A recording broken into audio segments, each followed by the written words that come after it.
अब बताते हैं आपको दर्पण या मिरर कितने टाइप के होते हैं। ठीक, जी सर। मिरर मेनली कितने टाइप के होते हैं? बच्चे कहते हैं 2 टाइप के, सही बात है, लेकिन कौन कौन से 2 टाइप के? कॉनकेव कॉनकेव, कॉन्वेक्स आप लोग ये कहोगे, यही गलत कह रहे हो आप। सर, प्लेन मिरर और हाँ, सर्कल मिरर 2 टाइप के होते हैं। Plane mirror. एक होता है प्लेन मिरर, ठीक, समतल मतलब अभी हिंदी भी बता रहे हैं इसकी।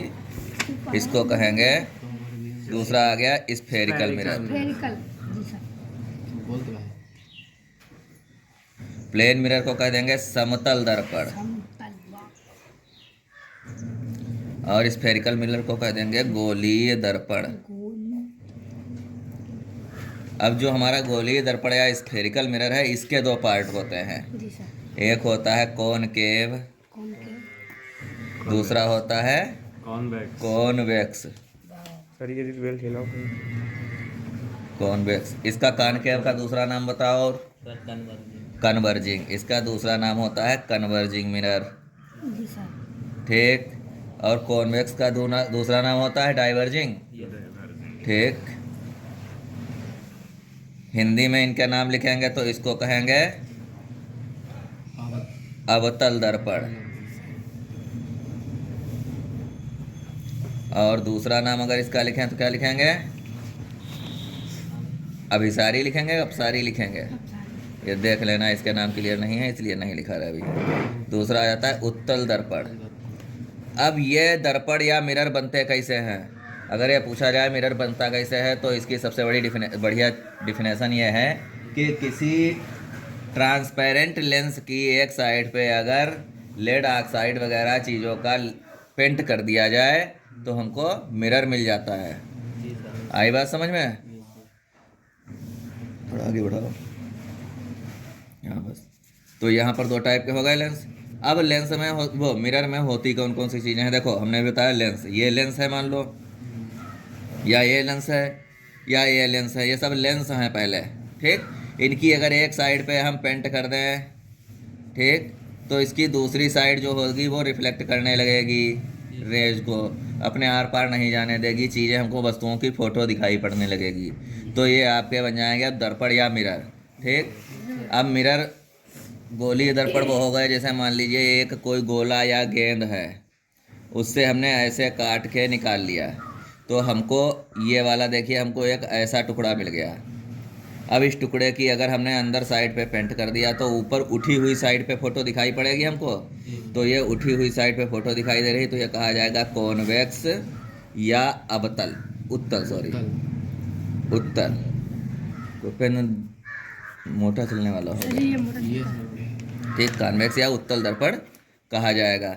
अब इसी तरीके से अगर इसी टुकड़े पर हमने क्या किया, इधर दबे हुए हिस्से पर पेंट ना करके उठे हुए हिस्से पर पेंट कर दी, तो फोटो हमको दबे हुए हिस्से पे दिखाई देगी, तो यह कहा जाएगा कॉनकेव। ऐसे याद रखिए, केव माने गड्ढा होता है, गड्ढे में फोटो दिखाई दे रही तो कॉनकेव हो गया। हिंदी में कहेंगे इसको अवतल दर्पण। जी सर। अब ये आप लोग दर्पण समझ में आ गए होंगे। गोलीय दर्पण 2 टाइप के कौन कौन से होते हैं, स्फेरिकल मिरर। अब इनसे रिलेटेड कुछ आपकी डिफिनेशंस हैं जो आपके काम आएंगी, परिभाषाएं हैं जो आपको पता होनी बहुत ज़रूरी हैं। क्या है? जैसे अब हम आपके सामने एक बना रहे हैं यहाँ पर, कॉनकेव मिरर या अवतल दर्पण। तो मिरर में सबसे पहले यहाँ पर हमने नाम डाल दिया है M1 M2। यही हमारे मिरर का नाम, दर्पण का नाम है M1 M2। इसको बोलते हैं फेस। क्या बोलते हैं इसको? फेस या द्वारक। तो यहाँ पर द्वारक हिंदी में बोलेंगे, अंग्रेजी में फेस बोलेंगे। किसको बोलेंगे? M1 M2 को। ये हमारा फेस या द्वारक हो गया। अब इसके बीचों बीच में एक पॉइंट हम ले लेंगे P।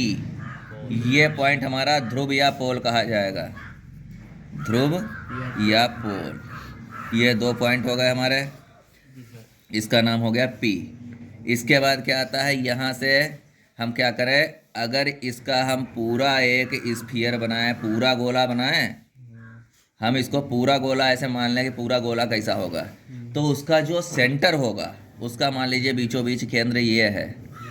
ठीक, तो इसको हम मिलाते हुए पहले तो एक लाइन खींचते हैं, और जो ये सेंटर होगा, इस सेंटर को हम C से लिखेंगे, C से डिनोट करेंगे। इसको कहा जाएगा सेंटर ऑफ कर्वेचर या वक्रता केंद्र। Centre of curvature. ये हो जाएगा वक्रता केंद्र, हिंदी में अंग्रेजी में हो जाएगा सेंटर ऑफ कर्वेचर।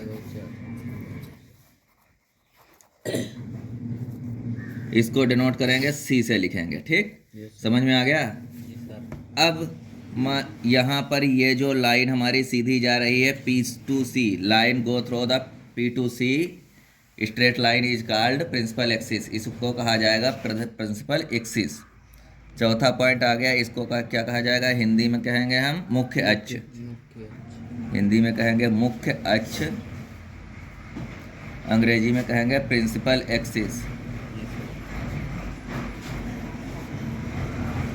ये लाइन कहाँ से कहाँ तक होगी, P to C होती हुई इन्फिनिटी तक, सीधी लाइन जो जाएगी अनंत तक, ये पूरी सीधी लाइन तुम्हारी जो है ये प्रिंसिपल एक्सिस कही जाएगी। समझ में आ गया इतने पॉइंट। अब इसके बाद पांचवा आ जाता है मेन फोकस, मुख्य फोकस या प्रिंसिपल फोकस, एक ही बात होती है, मुख्य फोकस। मुख्य फोकस को अंग्रेजी में मेन फोकस या प्रिंसिपल फोकस भी बोल देते हैं। जी सर। फोकस वो पॉइंट जहां पर सारी रेज रिफ्लेक्ट होने के बाद एक दूसरे को काटती हैं, मुख्य फोकस कहा जाता है। इसको समझने के लिए एक दूसरा डायग्राम ड्रा करते हैं यहाँ पर, इसको देखिए आपके समझ में आ जाएगा। देखिए ये देखिए हमारा कॉनकेव मिरर है, अर्थात अवतल लेंस है। अब यहाँ पर सीधी सीधी ये किरण गिर रही है, प्रकाश की रे ऑफ लाइट गिर रही है, वैसे लौटी, यहाँ पे गिरी, ऐसे वापस हुई, ये गिरी, ऐसे वापस हुई, ये गिरी, ऐसे वापस हुई, तो सारी रेज एक ही पॉइंट पे कट कर रही हैं। यही पॉइंट हमारा एफ मेन फोकस कहा जाएगा। अब बात कर ले अवतल उत्तल दर्पण की या कॉन्वेक्स मिरर की। अब देखिए इसकी प्रिंसिपल एक्सिस ये हो गई, इसकी प्रिंसिपल एक्सिस ये हो गई। अब क्या करेंगे, देखिए इसका, देखिए अगर गोला बनाए तो इधर को पूरा गोला बनेगा, जी सर। तो सेंटर ऑफ कर्वेचर भी इसका इधर आएगा। अब यहाँ से अगर कोई रे डाली जाए तो चूंकि ये शीशा जो है बाहर की ओर उठा हुआ है, तो ये रे बाहर को भागेंगी, अंदर को नहीं मिलेंगी, बाहर को भागेंगी। ये जी सर। कितनी भी रेज हम डाल दें सब बाहर को भागेंगी। लेकिन ये अगर हमको इधर को बढ़ाएं तो एक पॉइंट पे मिलती हुई लगेंगी हमको, ठीक। तो इसको कहेंगे यहाँ पर प्रिंसिपल फोकस। तो जो हमारा अब उत्तल दर्पण होता है उसका प्रिंसिपल फोकस और वक्रता केंद्र या सेंटर ऑफ कर्वेचर पीछे की तरफ होता है, और अवतल दर्पण में सामने की ओर होती हैं दोनों चीज़ें। इतनी चीज़ें समझ में आ गई होंगी। तो यहाँ पर ये हो गया प्रिंसिपल फोकस, तो यहाँ पर लिखेंगे मुख्य फोकस या प्रिंसिपल फोकस। चलो मत, कोई दिक्कत नहीं, देखो मुख्य फोकस, ठीक।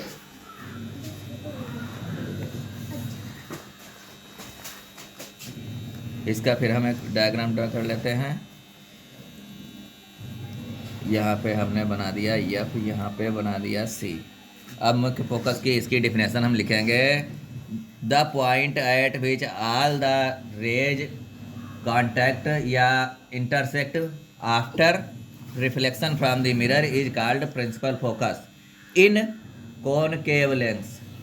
और कॉन्वेक्स लेंस में क्या होता है, सीम्स टू बी इंटरसेक्ट, उसमें इंटरसेक्ट नहीं करेंगी, seems to be intersect at which point this is called principal focus. Hindi में कहेंगे तो क्या कहेंगे, वह बिंदु जिस पर सभी किरणें परावर्तन के पश्चात मिलती हैं अवतल लेंस में या मिलती हुई प्रतीत होती हैं उत्तल लेंस में, वह बिंदु मुख्य फोकस कहा जाता है। यह बिंदु बिल्कुल C और P, यहाँ पर पोल P हो गया, C और P के बीचों बीच में स्थित होता है। इसकी जो थ्योरी है वो आपकी बुक में दी हुई है, आप उससे लिख लें। तो मुख्य फोकस समझ में आ गया। इसके बाद आती है वक्रता त्रिज्या। वक्रता त्रिज्या को कहेंगे radius of curvature, radius of curvature. ये होती है रेडियस है, दूरी है, तो ये क्या हो जाएगा, डिस्टेंस ऑफ C2P, अर्थात वक्रता केंद्र से ध्रुव की दूरी, इसको क्या कहेंगे, वक्रता त्रिज्या।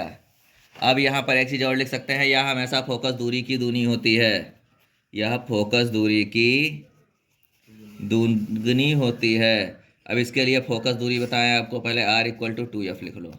अब लिखते हैं फोकस दूरी या फोकल लेंथ।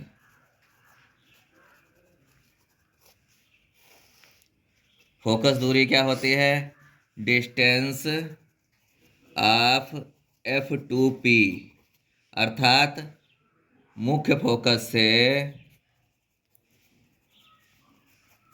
ध्रुव की दूरी। इतनी परिभाषाएं आप लोगों को समझ में आ गई हैं, इतनी चीज़ें, कोई प्रॉब्लम तो नहीं इतनी चीज़ों में है। चलिए ठीक है, अब इसमें और क्या बचता है, और इसमें सारी चीज़ें लगभग हो गई हैं। इसके बाद और कुछ चीज़ें ऐसे आएंगी, जब यहाँ पर हमारा इमेज फॉर्मेशन होगी तो क्या होगा। मान लीजिए कोई वस्तु रखी है जिसकी इमेज बन रही है दर्पण पे, ठीक, अर्थात कोई ऑब्जेक्ट है, इसको ऑब्जेक्ट या वस्तु बोलेंगे, ऑब्जेक्ट इंग्लिश में, हिंदी में वस्तु। इसको हम डिनोट कर देते हैं जनरली A और B से, ठीक। अब अगर यहाँ पर आपको इस वस्तु की दूरी लिखनी हो दर्पण तक, ठीक, distance of pole to image, वो ऑब्जेक्ट, सॉरी, तो ऑब्जेक्ट से इसकी दूरी, इसको हम U से डिनोट करेंगे, ठीक। तो यहाँ पर U हमारा हो जाएगा वस्तु से दर्पण की दूरी। दर्पण की दूरी या ध्रुव की दूरी लिख सकते हैं, एक ही बात है। पेन देना दूसरा बेटा,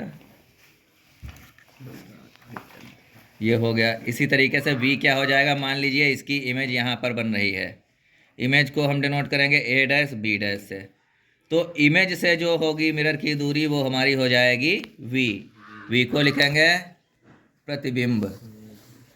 प्रतिबिंब इमेज को कहते हैं प्रतिबिंब से दर्पण या ध्रुव की दूरी, ये V आ जाएगा। अब इतनी चीज़ें आपकी क्लियर हो गई हैं। इसके बाद साइन कन्वेंशन बाद में बताएंगे, पहले इमेज फॉर्मेशन बताएंगे, ठीक, इमेज कैसे बनती है।